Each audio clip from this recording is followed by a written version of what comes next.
Okay, you have 15 minutes. Thank you. I didn't expect to feel this powerful on stage. But anyway, first of all, thank you all for being here. I am Pablo, and I am presenting on behalf of Group E, or as many of the lecturers may know us, the secret group. So, our topic was searches at the LHC, which at first hand it seems like very wide and open topic. So we started to question ourselves, what was the original purpose of the LHC? Well, finding the Higgs boson, which they already had. So, what happens if they find two? So that leads us to the question to why two Higgs are better than one. So we pick this article by the Atlas collaboration called Search for Higgs boson pair production in the 2 bottom quarks plus 2 photons final state PP collisions. Okay, so I'd like to speak first about the motivations we have to do this job, or this paper, to review this paper, sorry.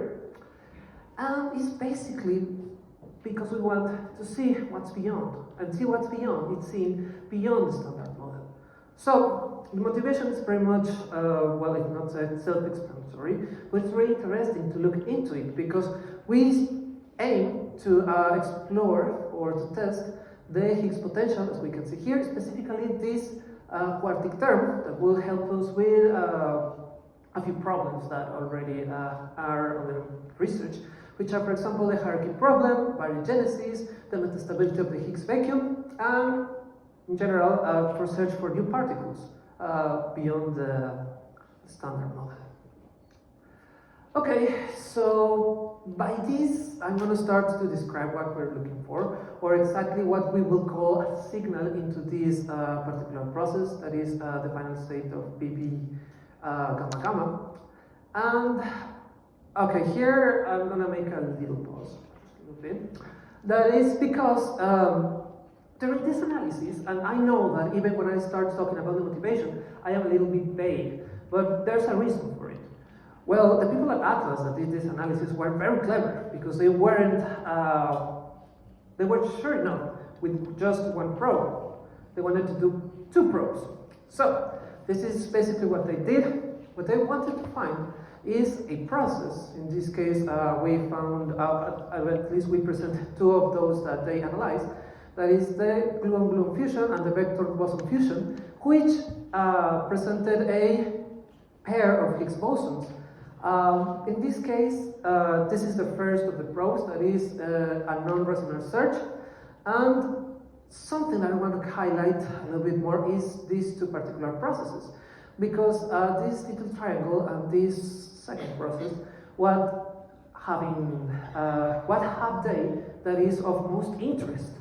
Well, if you see the decay is 2 gluons, for example, here in this triangle, to 1 Higgs boson, and then 2 other Higgs bosons. And the same happens here in the BBF. So, this is important, because this Higgs boson has to be off-shell. So, well, specifically by contrasting or analyzing the contributions of both the box diagram and the triangle diagram, we see, okay, there we see that they depend on this little parameter or term that is kappa lambda. And basically, well, actually I think I put the definition right here. This is a term that will tell us if we are in a limit or in a region that might describe physics from beyond the standard model, or physics that fits right into the standard model. So, okay. So, this is why we're interested in looking, or rather searching, where could the value of this parameter be. So, that's what the people at Atlas worked on, and I'm going to talk about it a little bit more. But first, let me talk a little bit more about the second probe. And the second probe is this one, the resonance search. And this one is a little bit different, because this one actually proposes the existence, or the search rather, of a new hypothetical particle X, that is a particle that is beyond the standard model. And it only requires that its mass to be at least twice that one of the Higgs boson, right? So, that is what we're looking for. And now, what we must look out for. And in this case, it's those signals that we're going to call background. In this case, it's pretty much very similar processes, but the thing, for example, the gluon-gluon fusion and the vector-gluon fusion, and other processes that end up in a Higgs boson. But what is important here is that we're not interested in those that only generate one single Higgs, because again, we're interested in a production of a pair of Higgs, okay? Furthermore, as background, we're going to count those events that have a gamma-gamma production plus jets. So, we have these two methods to consider as backgrounds. One is motivated by Monte Carlo, and the other by data-driven method. So yeah, I have a lot to consider about background. So, this is where I come to the part of the strategy they use at Atlas. First and foremost, they use data from run to at LHC. I think that's pretty much obvious for, well, anyone. But finally, well, not finally, but rather what I've been explaining a little bit, what we're interested in searching for is actually the distribution of the invariant mass of the diphoton spectrum. Okay? So that is one of the things we have to pay attention to. Second, as I said, we take this analysis by two paths, two different probes, the resonant and non-resonant regions. Well, not regions, methods. But we have to take that into account. So I'm going to try to be as explicit as possible to separate them both, because they were made, analyzed parallelly. And then, another thing they work very, very hard to actually improve is the boosted decision trees, which, well, we pretty much write it all down, it was used to separate the background from the signal. And I'm going to be a little more specific about why we need such a strong approach. And well, finally, some statistical analysis on the distribution of the diphoton mass spectrum. And still, let's try to put some attention on this new particle, this new scalar particle X that they proposed on this paper. But okay, I think that the Atlas experiment needs no presentation at this point. Beautiful experiment. I am not part of the Atlas collaboration, but either way, my respects to them. But anyway, just to be a little more straightforward, I'm going to just point out the main detectors that were used for this analysis, which is pretty obviously the tracker, so we can track all events. Then both of the calorimeters. First the ECAL, that is for the photon production, and the HCAL for the jets. Okay, moving on. Let's try to describe the event selection. And again, this is funny, but not funny, haha. It's more like, huh. Anyway, that thing is that we're interested in events that accomplish, well, that agree with this set of cuts and parameters. Mainly what we want is this one, that is the number of photons per event, and the number of jets per event. Okay, but most importantly, rather as an addition, and again, improvement, is this alternative four-body invariant mass, which is the one that was used to actually get a better resolution on the mass. As is shown, well, they very proudly showed in their paper, that is this comparison with previous work from Atlas. And as we can see in the straight line, well, not straight, but completely filled solid lines, for example, this purple, it's a lot narrower than the dotted line, that is that of the previous measurements of Atlas. So we have a very very good improvement into the sensitivity of the signal that we're going to get. But anyway, moving on. Again, this is when I start to compare a little bit more between both methods or both analyses. So we're interested, once again, in searching or analyzing rather the diphoton mass spectrum invariant.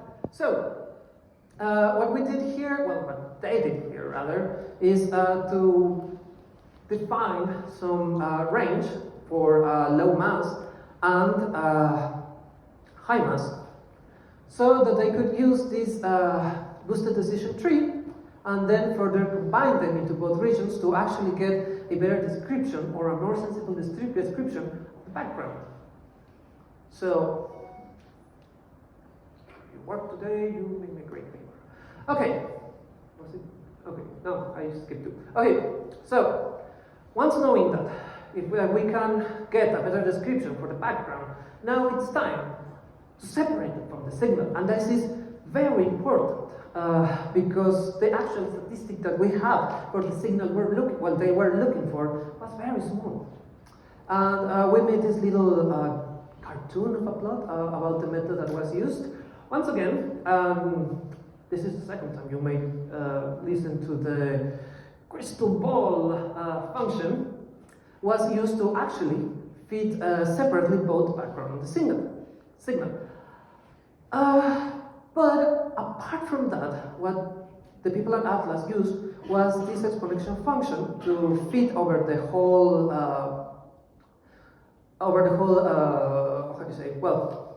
spectrum, because this function is a lot simpler than the crystal ball and actually has fewer parameters, and according to them, it passes all the spurious signal tests. Then on, as the previous work reported, here they also did a maximum likelihood fit for this region of the diphoton mass spectra, and here again they had to be very careful because I said again that they had a very low statistics. So apart from that, they had to consider even more scenarios. For example, the di-Higgs boson production, single Higgs boson production, non-resonant background, and the spurious signal. So, again, the systematic uncertainties are the ones that dominate over this analysis. We can see here real quickly how the systematics dominate.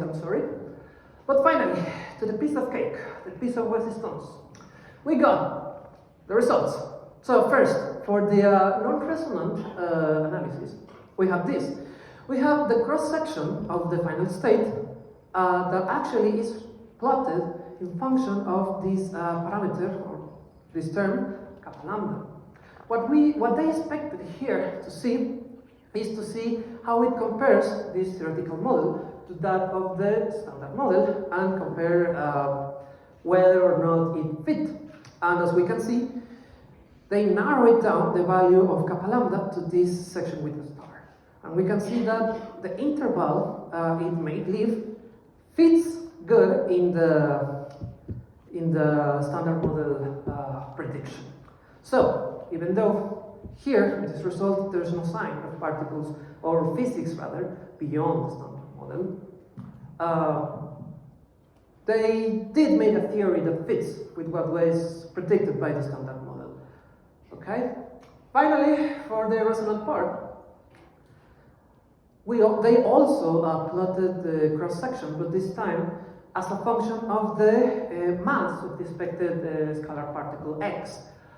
And once again, as we can see, there's no excess in the signal. So pretty much, if any of these dots would have gone above these shaded regions for +1 or +2 delta, sigma, they would have found some, these particles essentially. So finally, as I have not so much time, what they did, basically basically, even though they did not get the expected result, what they did that they very much refined all the techniques they used to keep proving. Okay, thank you.